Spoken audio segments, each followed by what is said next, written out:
The men that don't fit in. There's a race of men that don't fit in, a race that can't stay still.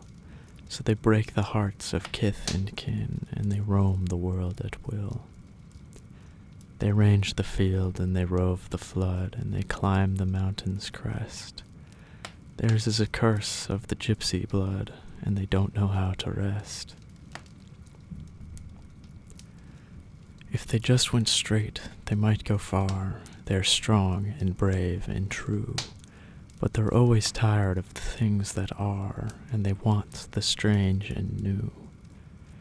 They say, could I find my proper groove, what a deep mark I would make. So they chop and change, and each fresh move is only a fresh mistake. And each forgets as he strips and runs, what a brilliant, fitful pace. It's the steady, quiet, plodding ones who win in the lifelong race. And each forgets that his youth has fled, forgets that his prime is past, till he stands one day with a hope that's dead in the glare of the truth at last. He has failed, he has failed, he has missed his chance. He has just done things by half. Life's been a jolly good joke on him, and now is the time to laugh. Ha ha, he is one of the legion lost. He was never meant to win. He's a rolling stone, and it's bred in the bone. He's a man who won't fit in. The Call of the Wild. Have you gazed on naked grandeur when there's nothing else to gaze on? Set pieces and drop curtain scenes galore. Big mountains heave to heaven, which the blinding sunsets blazon. Black canyons where the rapids rip and roar. Have you swept the visioned valley with the green steam streaking through it? Searched the vastness for a something you have lost?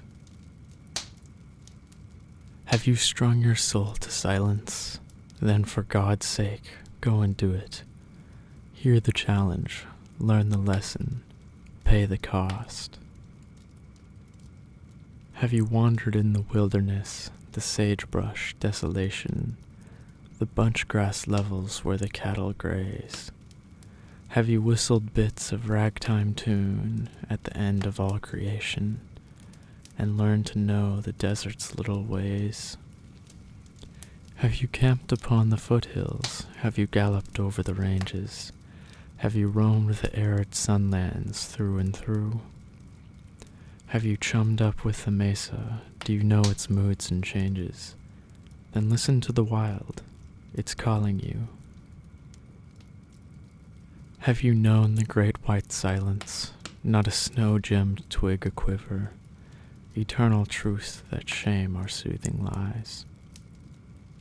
Have you broken trail on snowshoes, mushed your huskies up the river, dared the unknown, led the way, and clutched the prize? Have you marked the map's void spaces, mingled with the mongrel races, felt the savage stretch of brute in every thew? And though grim as hell the worst it is, can you round it off with curses? Then hearken to the wild, it's wanting you. Have you suffered, starved, and triumphed, groveled down yet grasped at glory, grown bigger in the bigness of the whole, done things just for the doing, letting babblers tell the story, seeing through the nice veneer the naked soul? Have you seen God in his splendors, heard the text that nature renders? You'll hear it in the family pew. The simple things, the true things, the silent men who do things. Then listen to the wild, it's calling you. They have cradled you in custom, they have primed you with their preaching, they have soaked you in convention through and through. They've put you in a showcase, you're a credit to their teaching, but can't you hear the wild? It's calling you. Let us probe the silent places, Let us seek what luck betide us. Let us journey to a lonely land I know. There's a whisper on the night wind, there's a star, a gleam to guide us, and the wild is calling, calling, let us go.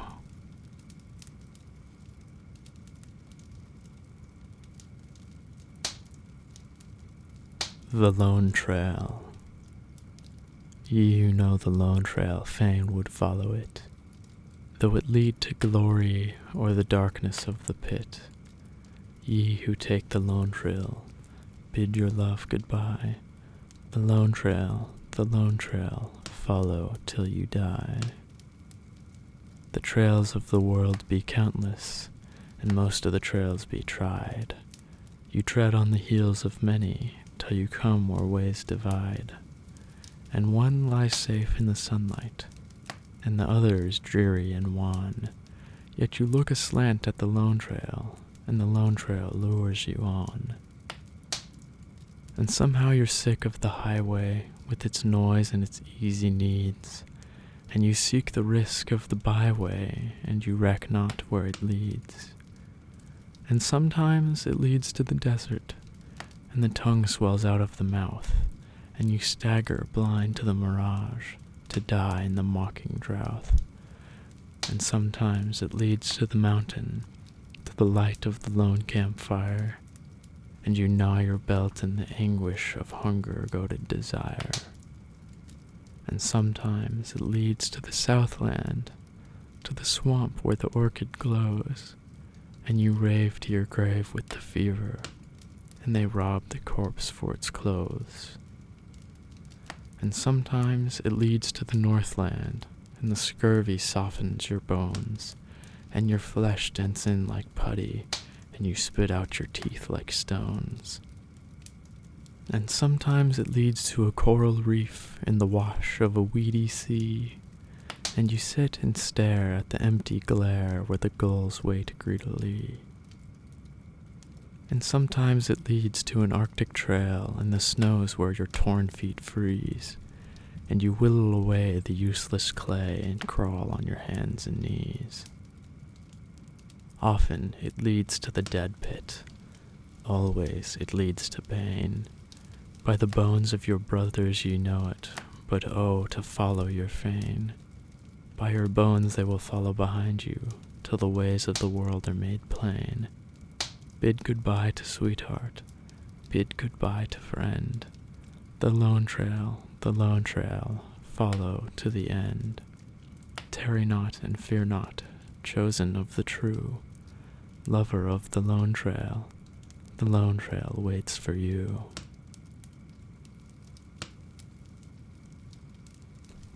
The Spell of the Yukon. I wanted the gold and I sought it. I scrabbled and mucked like a slave. Was it famine or scurvy? I fought it. I hurled my youth into a grave. I wanted the gold and I got it. Came out with a fortune last fall. Yet somehow life's not what I thought it, and somehow the gold isn't all. No, there's the land, have you seen it? It's the cussedest land that I know. From the big dizzy mountains that screen it, to the deep death-like valleys below. Some say God was tired when he made it. Some say it's a fine land to shun. But maybe there's some as would trade it for no land on earth, and I'm one. You come to get rich, damn good reason. You feel like an exile at first. You hate it like hell for a season, and then you are the worst of the worst. It grips you like some kind of sinning. It twists you from foe to a friend. It seems it's been since the beginning. It seems it will be to the end. I've stood in some mighty-mouthed hollow that's plumb full of hush to the brim. I've watched the big husky sun wallow in crimson and gold and grow dim, till the moon set the pearly peaks gleaming, and the stars tumbled out neck and crop. And I've thought that I surely was dreaming, with the peace of the world piled on top.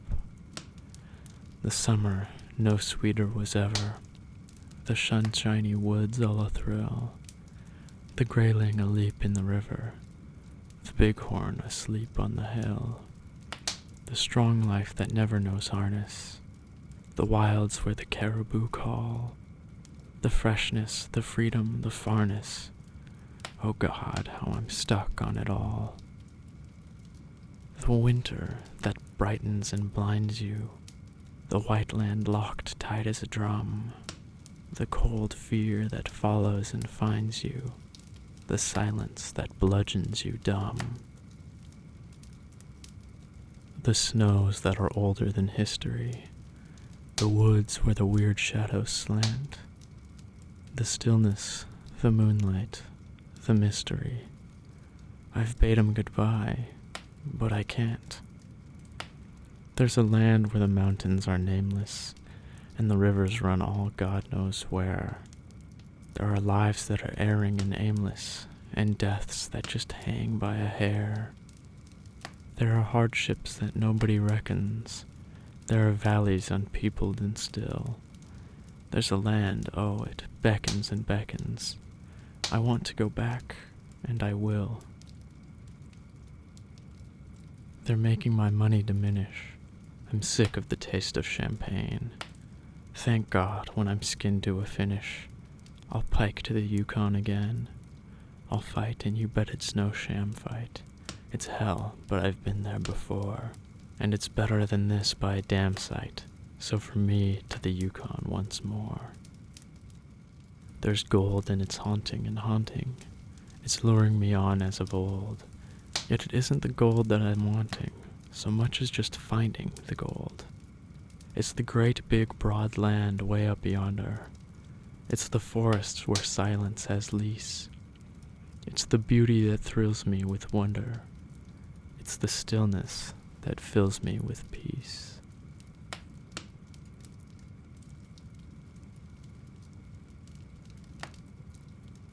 Black Moran. The mule skinner was Bill Jerome. The passengers were 3. 2 tin horns from the dives of Nome, and Father Tim McGee. And as for sunny Southland bound, through weary woods they sped. The solitude that ringed them round was silent as the dead. Then when the trail crooked crazily, the frost-rimmed horses reared, and from behind a fallen tree a grim galoot appeared.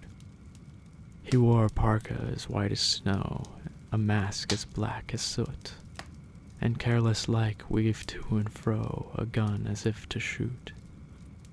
"Stick up your mitts and freeze 'em there," his rashest voice outrang, and shaving them by just a hair, a blazing rod went bang.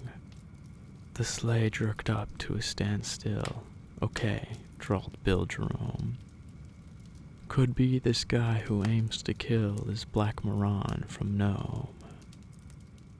"You lousy crooks," the bandit cried, "you're slicky-heeled, I know.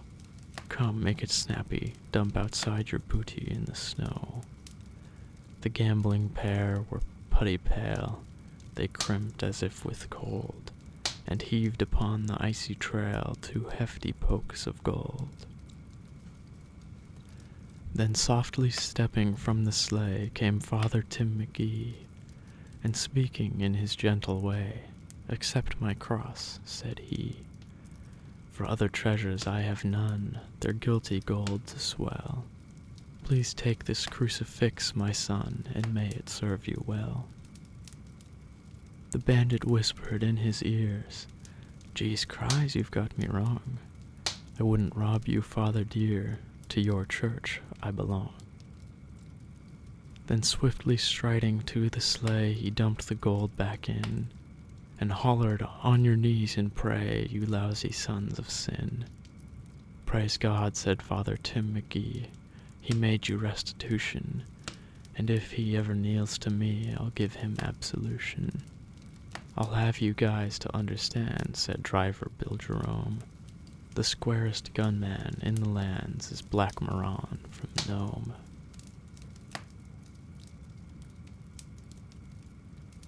Kelly of the Legion. Now Kelly was no fighter. He loved his pipe and glass, an easy-going blighter who lived in Montparnasse. But mid the tavern tattle he heard some guineas say, when France goes forth to battle, the Legion leads the way. The scourings of creation, of every sin and station, the men who've known damnation are picked to lead the way. Well, Kelly joined the Legion. They marched him day and night. They rushed him to the region where largest loomed the fight. Behold your mighty mission, your destiny, said they. By glorious tradition, the Legion leads the way. With tattered banners flying, with trail of dead and dying, on, all hell defying, the Legion sweeps the way. With grim, hard-bitten faces, with jests of savage mirth, they swept into their places, the men of iron worth. Their blooded steel was flashing, they swung to face the fray. The rushing, roaring, crashing, the Legion cleared the way. The trail they blazed was gory, few lived to tell the tale. Through death they plunged to glory, but oh, they cleared the way. Now Kelly lay dying, and dimly saw advance, with split banners flying, the fantassins of France. Then up amid the melee, he rose from where he lay. Come on, me boy, says Kelly, the Legion leads the way. Aye, while they faltered, doubting, such flames of doom were spouting, he caught them, thrilled them, shouting, the Legion leads the way. They saw him slip and stumble, then stagger on once more. They marked him trip and tumble, a mass of grime and gore. They watched him blindly crawling amid hell's own affray, and calling,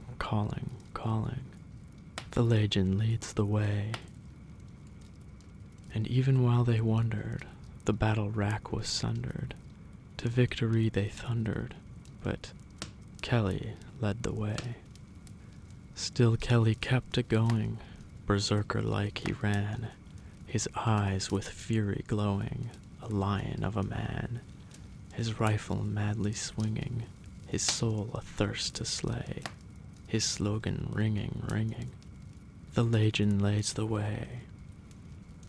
Till in a pit death baited, where Huns with Maxims waited, he plunged and there blood sated, to death he stabbed his way. Now Kelly was a fellow who simply loathed a fight.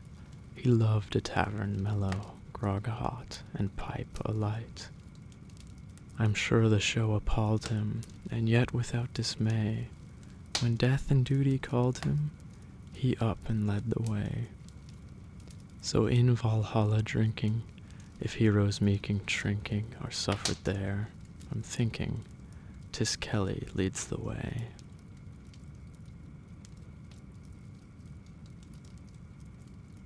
Grin. If you're up against a bruiser and you're getting knocked about, grin. If you're feeling pretty groggy and you're licked beyond a doubt, grin.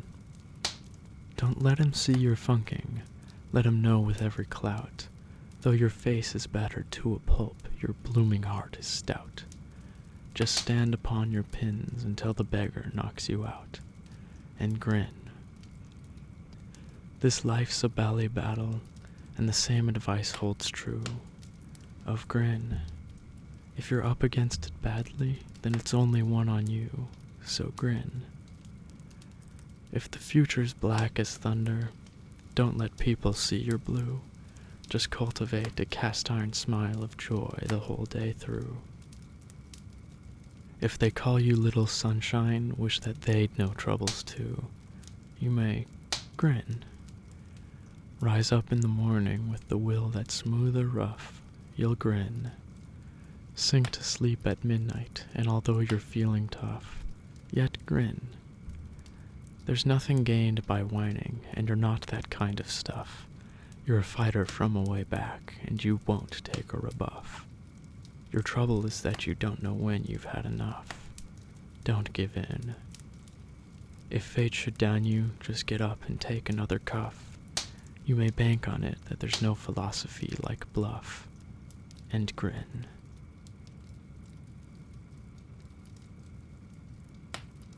Conqueror. Though I defy the howling horde, as bloody-browed I smite, back to the wall with shattered sword, when darkly dooms the night. Though hoarse they cheer as I go down before the bitter odds, 'tis I who win the victor's crown, the guerdon of the gods. For all who fall in fearless fight, alight a deathless flame, that glorifies the godless night, and fills the foe with shame. 'Tis they who triumph heaven high, and so in hell's despite, be mine the dauntless will to die, in battle for the right. The rant and cant of feudal folk break brittle in my ears. Let me cast off the cursed yoke, and fall upon the spears. Aye, though they mock my broken blade, and stamp and spit on me, mine is the shining accolade, the star of victory.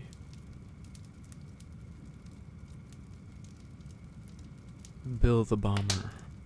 The poppies gleamed like bloody pools through cotton woolly mist. The captain kept a-lookin' at the watch upon his wrist. And there we smoked and squatted, as we watched the shrapnel flame. 'Twas wonderful, I'm telling you, how fast them bullets came. 'Twas weary work the waiting, though I tried to sleep a wink. For waiting means a thinking, and it doesn't do to think. So I closed my eyes a little, and I had a nicest dream of us standing by a dresser with a dish of Devon cream.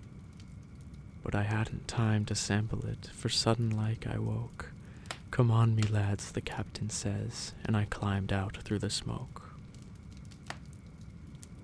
We spread out in the open, it was like a bath of lead, but the boys they cheered and hollered, fit to raise the bloody dead. Till a beastly bullet copped him, then they lay without a sound, and it's odd, we didn't seem to heed them corpses on the ground. And I kept on thinkin', as the bullets faster flew, how they picks the worry best men, and they lets the rotters through.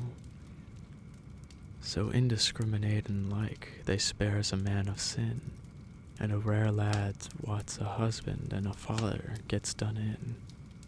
And while havin' these reflections and advancin' on the run, a bullet biffs me on the shoulder, and says I, "That's number 1." Well, it downed me for a jiffy, but I didn't lose me calm, for I knew that I was needed. I'm a bomber, so I am. I had lost me cap and rifle, but I carried on because I had me bombs and knew they was needed, so they was. We didn't have no singin' now, nor many men to cheer. Maybe the shrapnel drowned 'em, crashin' out so wery near. And the Maxims got us sideways, and the bullets faster flew. And I copped one on me flipper, and says I, "That's number 2." I was pleased it was the left one, for I had me bombs, you see, and 'twas hard if they'd be wasted like and all along o' me. I'd lost me hat and rifle, but I told you that before, so I packed me mitt inside me coat and carried on once more. But the rumpus it was wicked, and the men were scarcer yet, and I felt me ginger goin', but me jaws I kinda set. And we passed the botch first trenches, which was heapin' high with dead, and we started for their second, which was 50 feet ahead. When something like a hammer smashed me savage on the knee, and down I came all muck and blood, says I, "That's number 3." So there I lay all helpless like, and bloody sick at that, and worrying like anythink because I'd lost me hat. And thinking of me missus and the parting words she said, "If you gets killed, write quick, old man, and tell me as you're dead." And looking at me bunch o' bombs, that was the hardest blow, to think I'd never have a chance to hurl them at the foe. And there was all our boys in front, a-fighting there like mad, and me as could have helped them with me love me bombs I'd had. And so I cussed, and then I struggled back again, into that bit of battered trench packed solid with its slain. Now as I lay a-lying there, and blasting of me lot, and wishing I could just dispose of them bombs I'd got, I sees within a doorway of a shy retiring dugout 6 botches all a-grinning, and their captain stuck his mug out. And they had a nice machine gun, and I twigged what they was at, and they fixed it on a tripod, and I watched him like a cat. And they got it in position, and they seemed so very glad, like they got us in a death trap, which condemned their souls they had. For there our boys was fighting 50 yards in front, and here this lousy bunch of botches, they'd got us in the rear. Oh, it set me blood a-boiling, and I quite forgot me pain, so I started crawling all over them mounds of slain. And them bastards was so busy like they had no eyes for me, and me bleeding leg was dragging, but me right arm it was free. And now they have it all in shape and swinging sweet and clear, and now they're all excited like, but I am drawing near. And now they have it loaded up, and now they're taking aim. Rat-tat-tat-tat-tat. Oh, here, says I, is where I join the game.